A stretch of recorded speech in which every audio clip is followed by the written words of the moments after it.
Welcome to our culturally relevant curriculum gallery walk, the history of the American education system 1837 to 2020. Do you know Horace Mann, the nation's first well-known state secretary of education? Mann traveled to Europe to study the Prussian, currently known as German, model of public education. He was seeking a way to change what he deemed the quote unquote unruly, meaning independent children, into disciplined citizens.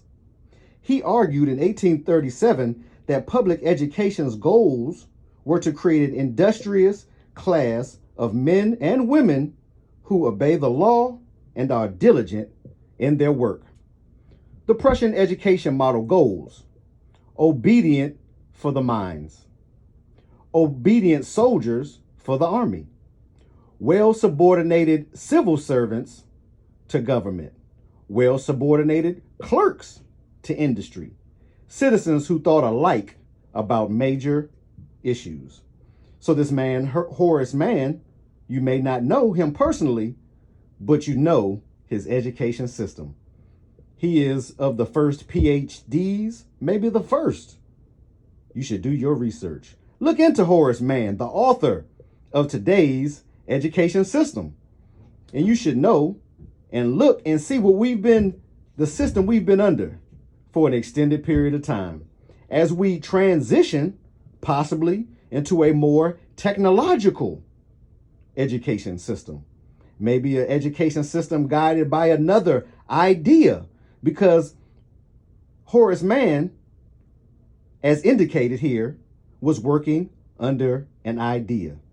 He wanted people to be disciplined, meaning he wanted them to obey and do what they were told to do. Let's continue our culturally relevant curriculum gallery walk. As we look, the title says Got Culture? It's a question. There you see in the background Princeton University. You also see in the background the White House.